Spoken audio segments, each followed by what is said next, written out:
Number Modi के पास, फिर क्यों अविश्वास। नमस्कार, आप देख रहे हैं सवाल आपका। मैं हूं कायनात अंसारी।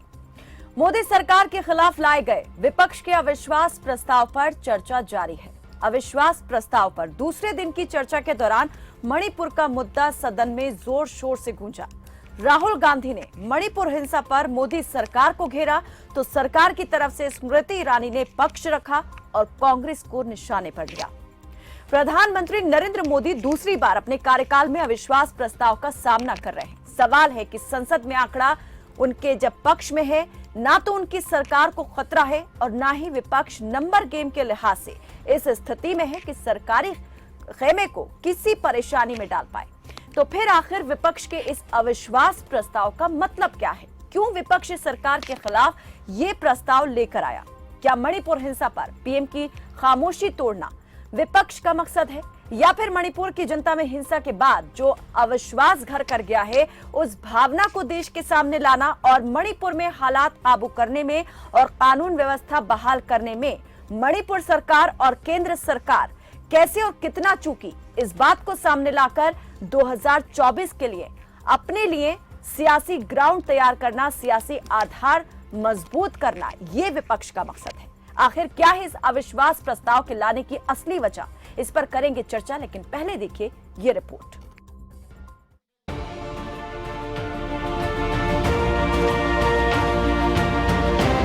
मणिपुर हिंसा को लेकर आज सदन में पक्ष विपक्ष के सांसदों के बीच जोरदार बहस हुई। अविश्वास प्रस्ताव पर चर्चा के दौरान राहुल गांधी ने मणिपुर हिंसा का मुद्दा उठाया। भारत यात्रा का जिक्र करते हुए राहुल अपने मणिपुर दौरे पर आए और केंद्र की मोदी सरकार को घेरा। राहुल ने कहा कि मणिपुर जल रहा है तो मतलब भारत जल रहा है। मणिपुर हिंसा को लेकर केंद्र पर बोले गए राहुल के हमले का केंद्रीय मंत्री स्मृति ईरानी ने जोरदार जवाब दिया और कांग्रेस राज के इतिहास में हुई कई घटनाओं का जिक्र किया। भारत एक आवाज है, भारत इस देश के सब लोगों की आवाज है और अगर हम उस आवाज को सुनना चाहते हैं, हमें अहंकार को, नफरत को मिटाना पड़ेगा। इन्होंने मणिपुर में हिंदुस्तान की हत्या की है, भारत माता की हत्या आपने मणिपुर में की।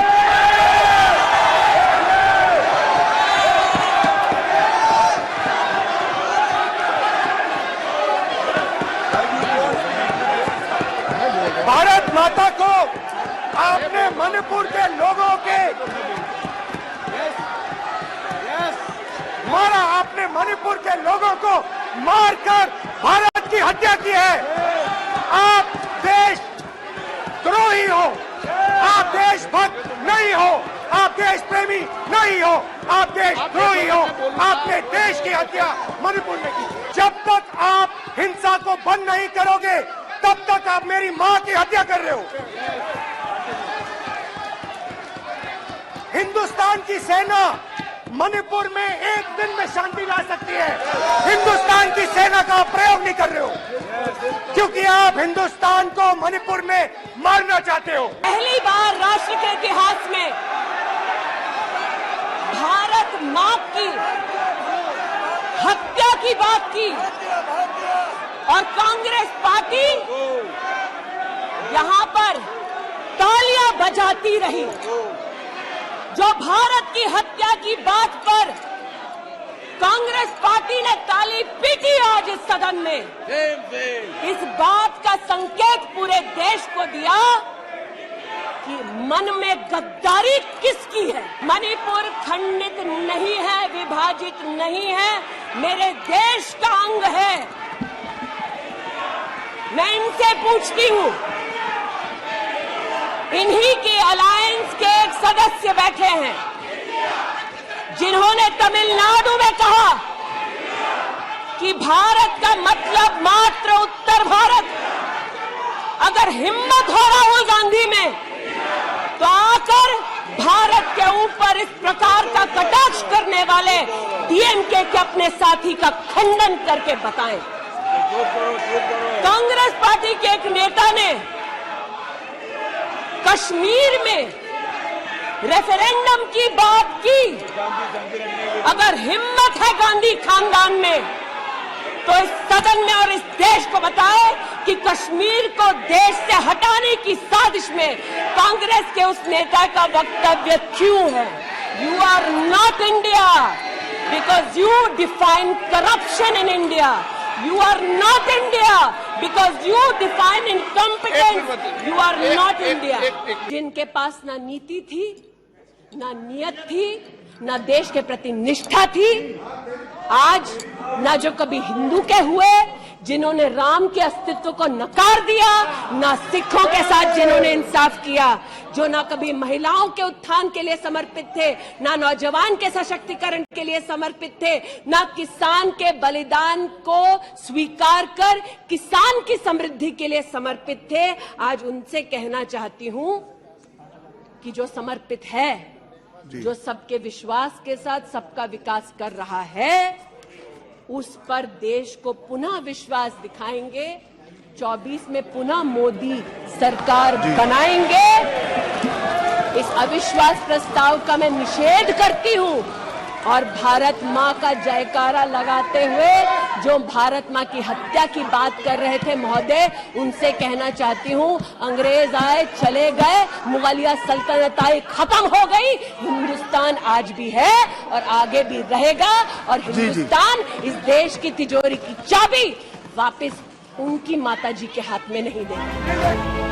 लोकसभा में मोदी सरकार के खिलाफ लाए गए अविश्वास प्रस्ताव पर 8 अगस्त से चर्चा शुरू हुई थी, जो 10 अगस्त तक जारी रहेगी। गृह मंत्री अमित शाह की ओर से भी लोकसभा में अविश्वास प्रस्ताव पर जवाब दिया गया।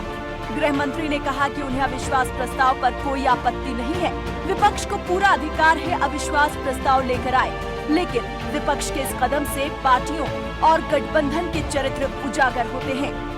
गृह मंत्री ने जहां भ्रष्टाचार के मुद्दे पर तत्कालीन यूपीए सरकार को घेरा, तो दूसरी तरफ एनडीए के दौर में प्रधानमंत्री मोदी के नेतृत्व में नया राजनीतिक युग शुरू होने की बात कही। संसद में विपक्ष के अविश्वास प्रस्ताव पर तीखे सवाल जवाबों का दौर जारी है। विपक्ष के नेता जानते हैं कि सदन में आंकड़ा एनडीए यानी मोदी सरकार के पास है और जब वो सरकार से बहुमत साबित करने के लिए कहेगा, यह सरकार विश्वास मत लाकर सदन में अपना बहुमत साबित करेगी, तो दोनों ही सूरतों में मोदी सरकार का कुछ बिगड़ने वाला नहीं। तो सवाल है कि फिर क्यों विपक्ष अविश्वास प्रस्ताव लेकर आया। विपक्ष के इस कदम के पीछे माना जा सकता है कि मणिपुर हिंसा के मुद्दे पर प्रधानमंत्री मोदी की जिस खामोशी को लेकर विपक्ष सवाल उठा रहा था, जब उसी मुद्दे पर पीएम सदन के अंदर जवाब देंगे, तो पीएम का वही जवाब शायद विपक्ष के अविश्वास प्रस्ताव की जीत होगा।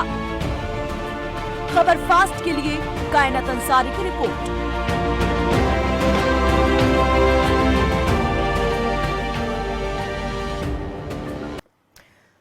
तो अविश्वास प्रस्ताव आखिर क्यों लाया गया, ये जानते बूझते भी कि विपक्ष के पास आंकड़ा नहीं है और ये अविश्वास प्रस्ताव जो है जब वोटिंग होगी उस दौरान गिर जाएगा। तो इसके पीछे का आखिर उद्देश्य क्या है, इन तमाम बातों पर हम ज्यादा जानकारी लेंगे और जवाब ढूंढने का प्रयास करेंगे। लेकिन सबसे पहले डाल लेते हैं आज के जरूरी सवालों पर नजर। तो नंबर मोदी के पास फिर क्यों अविश्वास। मणिपुर हिंसा का हिसाब पीएम देंगे जवाब। विपक्ष लगातार इसकी मांग कर रहा है। 2024 में है चुनाव, विपक्ष का अविश्वास वाला दांव। अविश्वास के पीछे क्या है इंडिया का विश्वास। तो इस विषय पर, इन सवालों को लेकर क्या आपका भी है कोई जवाब। आप किस तरीके से देखते हैं इस अविश्वास में, किसको कितना है विश्वास। अपनी बात हम तक पहुंचा सकते हैं, नंबर आपके सामने है। नंबर के जरिए कॉल करके आप सीधा हमारे साथ कार्यक्रम में जुड़ सकते हैं और जिम्मेदारों से अपने सवालों के जवाब पा सकते हैं।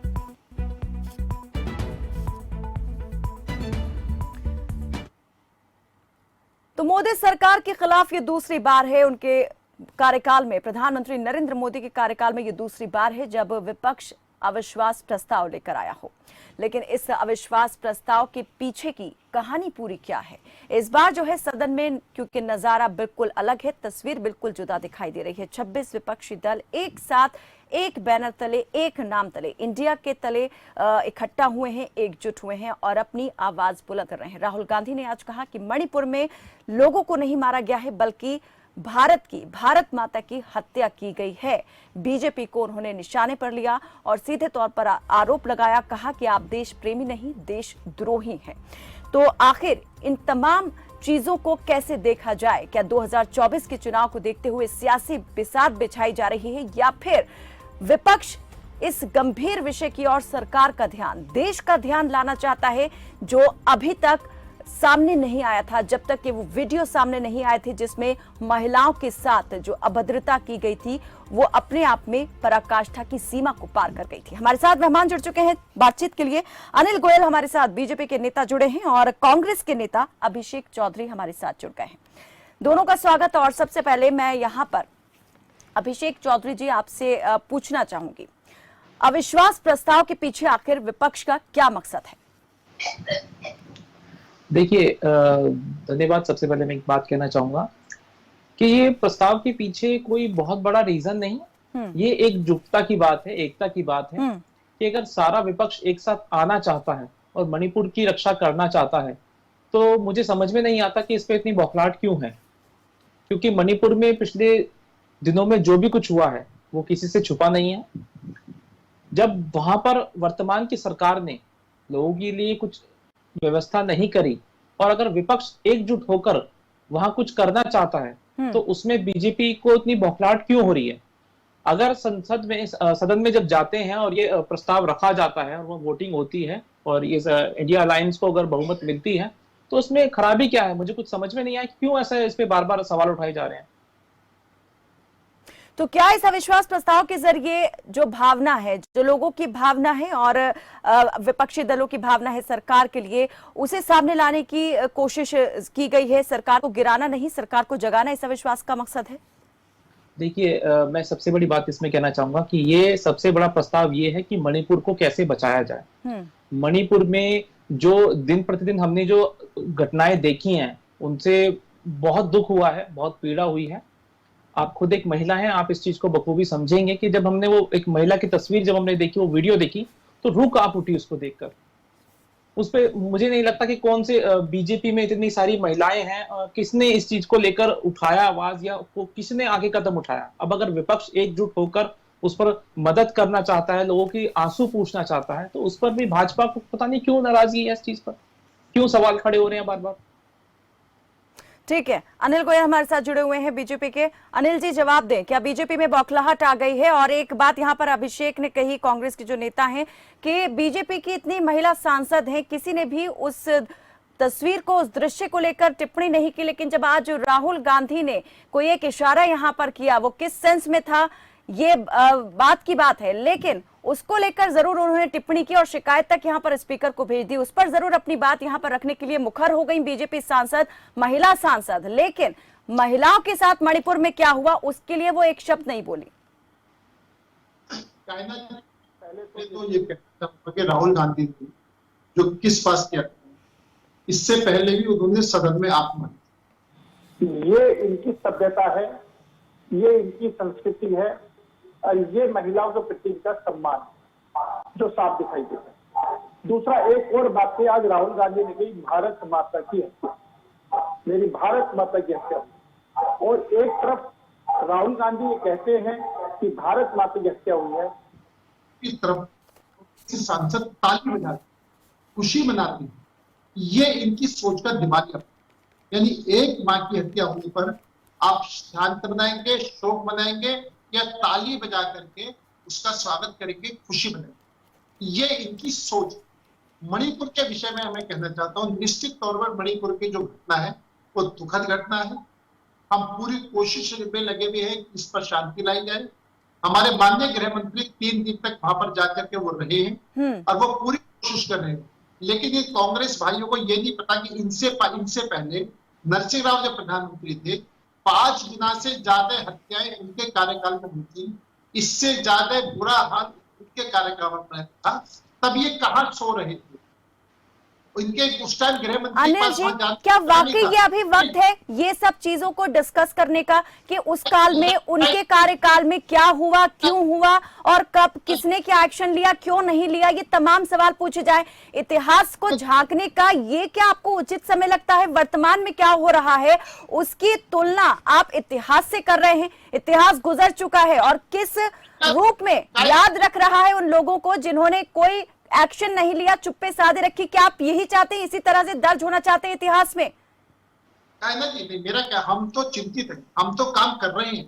तो हम कैसी चीजों को चिंता? कंट्रोल कर नहीं, रहे ये हैं। चिंता किस लेकिन तरह की है मुझे ये बताइए ना, समझ से परे है। गौरव गोगोई ने जब पहले दिन अविश्वास प्रस्ताव पेश किया और चर्चा शुरू की, उन्होंने 3 सवाल जो वाजिब लगते थे वो उठाए कि प्रधानमंत्री अभी तक इस मामले को लेकर चुप्पी क्यों नहीं तोड़ते हैं, मणिपुर क्यों नहीं जाते हैं और कब वहां की स्थितियां जो है वो बहाल होंगी? कायनाथ जी, निश्चित तौर पर मुख्यमंत्री को अभी तक क्यों नहीं हटाया गया? ये तमाम सवाल उन्होंने पूछे थे। मैं बता, कायनाथ जी निश्चित चलिए ठीक है, मैं आऊंगी अनिल जी, आऊंगी आपके पास, आपसे चर्चा करेंगे। कुछ दर्शक जुड़ गए, उनकी बात भी ले लेते हैं। अनिल जी, इकट्ठा लेंगे, चर्चा हमारी जारी है। नीरज जुड़े जगाधरी से, प्रेम चेन्नई से जुड़े हैं। नीरज जी, रखिए अपनी बात। सबसे पहले मैडम आपको नमस्कार करता हूँ। मैं मैडम जी आपके माध्यम से, आपके चैनल के माध्यम से ये कहना चाहता हूँ कि भाजपा सरकार हो या कांग्रेस सरकार, दंगे दोनों की सरकारी मूर्तियां हैं, मरते दोनों की सरकारी में है, उसके बाद वो उसका रोक लगाते हैं करना चाहिए करना चाहिए। ठीक है, याद रहते। चलिए, बहुत शुक्रिया प्रेम हमारे साथ इस कार्यक्रम में जुड़ने के लिए। और हम समझ गए आप क्या कहना चाह रहे हैं कि कुछ भी अगर गड़बड़ी होती है तो उसमें आम पब्लिक ही पिसती है, उसे ही खामियाजा भुगतना पड़ता है। सरकार चाहे जो भी हो, राजनीतिक दल जो है सिर्फ अपनी राजनीति चमकाते हैं। प्रेम जुड़े हैं चेन्नई से। प्रेम, स्वागत है आपका, रखिए अपनी बात। नमस्कार मैम जी मैम, नमस्ते। देखिए भारतवर्ष कहाँ से कहाँ जा रहा है और आज हमारे सांसद में महिलाएं जो बैठी हुई है, जो सांसद है, जिनकी इतनी इज्जत करते हैं हम लोग कि वो कुछ कहेंगी, उनके मुंह से एक शब्द भी नहीं निकलता है, अपितु उनके पक्ष लिया जाता है, उस चीज को रोका जा रहा है। तो ये कैसे हमको इतनी जनता को ये करेंगी? केंद्रीय मंत्री जब आज इतनी बात का दोहरा देके उन बातों को घुमा देती है, इनको ये सोचना चाहिए जब संसद में बैठने के बाद, और जो हमारे माननीय लोग हैं इनका सम्मान करते हैं कि महिलाओं का सम्मान होना चाहिए, वो हमारे सम्मान के लिए तो संसद में बैठी है और उनके सामने कुछ बोलना नहीं है। दूसरा ताली पीटता है, क्या पीटता है? अरे आप भी तो कुछ नहीं बोल रही हैं, आपको शर्म महसूस होनी चाहिए कि कम से कम महिलाओं का पक्ष तो लीजिए। नहीं, प्रेम गुस्सा आता है, उन्हें आता है जब आदमी को नंगा कर दिया यूपी में, इसका मतलब राहुल गांधी कुछ भी कुछ एक्शन करते हैं, कोई आचरण करते हैं तो उस पर वो जरूर वहां पर रिएक्ट करती हैं, उस पर जरूर वो गुस्सा होती है। बहुत शुक्रिया हमारे साथ जुड़ने के लिए। पतंजलि पाटिल हमारे साथ पुणे से जुड़ी हैं, स्वागत है आपका पतंजलि, रखिए अपनी बात। हेलो जी, स्वागत है पतंजलि जी, रखिए अपनी बात। राहुल गांधी ने आज फ्लाइंग किल दिया संसद में, ये बड़ी बुरी बात है मैम। ठीक है, इससे पहले भी उन्होंने आंख मारने का ऐसा एक किया था संसद में। और मणिपुर के बारे में जो बोलना चाहते हो तो बोले नहीं कुछ। मणिपुर की जो घटना है, असली घटना वो दिखाई नहीं रही, असली बात तो बोल नहीं रहे। इनके शासन में दिल्ली में जब इंदिरा गांधी जी की हत्या हुई थी, सिखों का कितना हत्याकांड हुआ था जी, कांग्रेस बोल रही है उस पे। ठीक है, कांग्रेस ने एक शब्द भी निकाला, सिखों के कितना हत्याकांड किया उन्होंने, एक शब्द भी उन्होंने निकाला नहीं। मणिपुर की जो घटना हुई है उसका असली रूप वो दिखा नहीं रहे, जो सुनना चाहते वो सुन नहीं रहे, संसद से भाग रहे, चर्चा से भाग रहे और खाली इधर उधर की बात बोल रहे, भारत माता को मार दिया, ऐसी गलत बात कर रहे और इससे हम असहमत है। ठीक है, चलिए बहुत शुक्रिया पतंजलि जी हमारे साथ जुड़ने के लिए। रणवीर रोहतक से हमारे साथ जुड़े हैं, एक और दर्शक, स्वागत है आपका रणवीर जी, रखें अपनी बात। कायनाथ जी नमस्कार। जी नमस्ते। कायनाथ जी, औरतों की इज्जत नहीं, ये हमारी माताओं की इज्जत है, जन्मे की इज्जत है। औरत से ही दुनिया पैदा होती है और उन्हीं का हम अपमान करेंगे, इससे बड़ा और कुछ भी हमारे देश का दुर्भाग्य नहीं है। और हमारा सत्ता पक्ष क्या कहता है कि उससे पहले क्या हुआ था। अरे जिम्मेदार तो आप लोग, आप जिम्मेदारी लीजिए, अपनी जिम्मेदारी निभाइए। हमारे प्रधानमंत्री ने आज तक 9 साल में कोई प्रेस कॉन्फ्रेंस की है कभी भी? सिर्फ दुनिया को सुनाते हैं, सुनना भी आपका फर्ज बनता है, आप सत्ता पक्ष है। और गोयल साहब, आपसे तो मैं कई बार बोल चुका, आप मेरे बड़े भाई हो, आपने बोला था कि आपके गांव की समस्या हल करेंगे, आज तक कोई भी नहीं। आज देखिए देश में एजुकेशन खत्म हो चुकी है, देश में स्वास्थ्य की सेवाएं सब कुछ ठप हो चुकी है। देश के अंदर रोड नहीं, कहीं भी गांव में अंदर जाके जो अप्रोच रोड नहीं, पीने का पानी 7.5 साल से हमारे गांव में नहीं है। लेकिन रणबीर जी मैं आपकी बात से इत्तेफाक नहीं करूं। रणबीर जी, आप ये सारी समस्याएं बता रहे हैं, लेकिन आज ही गृह मंत्री ने और केंद्रीय मंत्री स्मृति ईरानी ने जो आंकड़े सदन में रखे, उनसे तो कहीं नहीं लगता कि समस्याएं बनी हुई हैं। उनके हिसाब से तो सारी समस्याएं हल हो चुकी हैं। अपने गिरबान में जाके आ। चलिए, बहुत शुक्रिया रणबीर जी हमारे साथ इस चर्चा में जुड़ने के लिए। ठीक है, जल्दी से अपनी अपनी बात आप रख दें। अनिल जी, जो दर्शक जुड़े उनकी बात को आपने सुना? मैंने बिल्कुल सभी दर्शकों की बात का सुना, मैं सभी दर्शकों की बात का मान सम्मान करता हूँ, लेकिन मेरा जो ये कहना है, इनके जो 15 से 18 साल तक प्रधानमंत्री रहे हैं, वो नॉर्थ इंडिया में एक बार भी उन्होंने दौरा नहीं करा। हमारे प्रधानमंत्री जी 9 साल के अंदर 50 बार उन्होंने वहां का दौरा किया। वो चुनावी दौरे थे अनिल जी, चुनावी दौरे। अब हिंसा के टाइम पर जब सबसे ज्यादा वहां के लोगों को जरूरत है ये जानने की कि वो सुरक्षित हैं, सुरक्षा का एहसास दिलाए जाने की उन्हें जरूरत है, उस दौरान जब मांग कर रहा है विपक्ष के जो देश के मुखिया है जाना चाहिए, अभी तक नहीं गए हैं। 30 सेकंड के लिए उन्होंने संसद परिसर के बाहर बोला, वो भी 80 दिन गुजर जाने के बाद। कायनात जी, आप मेरी बात को निश्चित तौर पर हमने पहले ही कहा है कि मणिपुर की से हम पूरी तरीके से चिंतित हैं। हमारी सरकार पूरी तरीके से गंभीर है और वो निश्चित तौर पर हम क्या क्या कर रहे हैं, क्या क्या करने जा रहे हैं, संसद की चर्चा में आपके सामने आई। ये जो सारी समस्या है वो इनके शासनकाल के टाइम की पैदा हुई समस्या है। अभी आपने देखा, अभी भी आप वही कह रहे हैं। अभी गृह मंत्री अमित शाह ने अपने बयान में कहा कि इस हिंसा के पीछे का कारण हाईकोर्ट का एक फैसला बन गया जिसमें मैतेई समुदाय को एसटी का दर्जा दिए जाने की पैरवी की गई थी और निर्देश दिया गया था राज्य सरकार को। ये फैसला हिंसा के पीछे की वजह बना। अब आप कह रहे हैं कि ये यूपीए कार्यकाल की, कांग्रेस के कार्यकाल की सारी देन है। ठीक है, मैं वही सवाल क्या है कि ये समस्या की सवाल ये है अनिल जी, विश्वास बहाली, सुरक्षा, कानून व्यवस्था कब वहां पर बहाल होंगी? आप मेरी बात सुनिए जल्दी से, मेरे पास समय समाप्त हो गया, जल्दी चर्चा समाप्त करनी। ठीक है गोयल जी, जल्दी। बड़ा स्पष्ट कहना है कि हम तरीके से चिंतित है, लेकिन हम ये चाहते हैं कि ऐसी घटनाएं राजस्थान के अंदर भी हुई है जहाँ एक बच्ची को जलाकर। अनिल जी, सुप्रीम कोर्ट पहले ही इस बात को लाइन अप कर चुका है, हाईलाइट कर चुका है कि मणिपुर की घटनाएं जो हुई हैं और अगर कहीं भी कोई आपराधिक घटनाएं होती हैं, दोनों में अंतर है, जमीन आसमान का अंतर है। वो इसलिए क्योंकि वहां पर जिस तरह से भीड़ बेकाबू हो रही है, आए दिन एक दूसरे के खिलाफ जो है जातीय हिंसा भड़की हुई है, हमले हो रहे हैं, बड़े बड़े भीड़ के रूप में लोग आकर के हमला कर रहे हैं, उन घटनाओं में फर्क है और कहीं आपराधिक घटनाएं होती हैं उनमें फर्क है। जल्दी से अभिषेक जी। मैम देखिए, मुझे ऐसा लगता है कि गोयल साहब सिर्फ एक ही चीज की तैयारी करके आए हैं कि पिछली सरकार ने क्या किया। मैं कहता हूं पिछली सरकार ने जो भी किया ठीक है, आप आज पर तो बात कीजिए। आज मणिपुर जल रहा है। मैं कहता हूं हमारे जब हिंदुस्तान में किसी घर में जब एक लड़की पैदा होती है तो हम खुशी मनाते हैं कि हमारे घर लक्ष्मी आई है। एक लक्ष्मी की इज्जत को वहां तार तार कर दिया और आप इस चीज को ये कह रहे हैं कि उसने क्या किया, इसने क्या किया, पिछली सरकार में ऐसा हुआ, ये हुआ। प्रधानमंत्री जी 77 एक मिनट पहले आप मेरी बात सुन लीजिए, आप मेरी पूरी बात सुन लीजिए, आप पूरी बात सुनिए। 77 दिन बीतने के बाद प्रधानमंत्री जी के मुंह से मणिपुर का मैल निकलता है। अभी तक संसद में आप चर्चा नहीं करना चाहते और आप कह रहे हैं कि हम व्यवस्था बहाल, हम बढ़िया कर रहे हैं, बढ़िया कर रहे हैं। आप कर क्या रहे हैं? इतने दिन बीत चुके हैं, करीब 70 से ऊपर लोगों की वहां जाने जा चुकी है और आप अभी तक इस चीज को लेकर बैठे कि पिछली सरकार ने ये किया, उनकी वजह से ऐसा हो गया।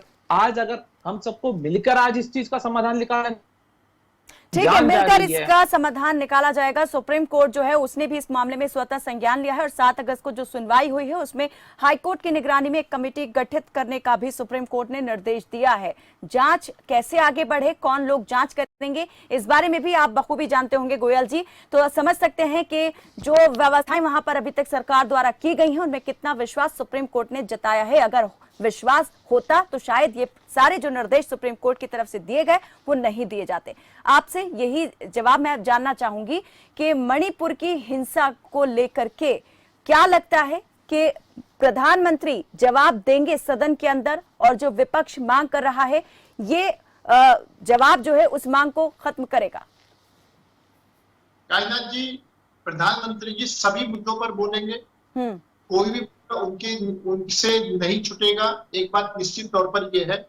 और मणिपुर का जहां तक सवाल है, हम मणिपुर के पे भी चिंतित हैं, हम राजस्थान की घटना में चिंतित हैं, हम बंगाल की ठीक है, घटना जब में जब आप चिंतित हैं। दूसरे राज्यों का जिक्र करते हैं समझ आ जाता है सर कि कितनी बड़ी चिंता आपको हो रही है और कितना गंभीर रूप से आप इन तमाम चीजों को देख रहे हैं। बहुत बहुत शुक्रिया आप दोनों मेहमानों का हमारे साथ इस चर्चा में जुड़ने के लिए। तो मणिपुर हिंसा को लेकर के सदन में चर्चा हुई, जोरदार बहस यहां पर देखी गई, सुनी गई। अब इंतजार है प्रधानमंत्री नरेंद्र मोदी के जवाब का। माना जा रहा है कि 10 अगस्त को जो अविश्वास प्रस्ताव पर चर्चा होगी, प्रधानमंत्री इस पर जवाब देंगे। लेकिन देखने वाली बात यही रहेगी कि क्या मणिपुर हिंसा को लेकर प्रधानमंत्री बोलेंगे या नहीं। फिलहाल के लिए बस इतना ही। देखते रहें खबर फास्ट। नमस्कार।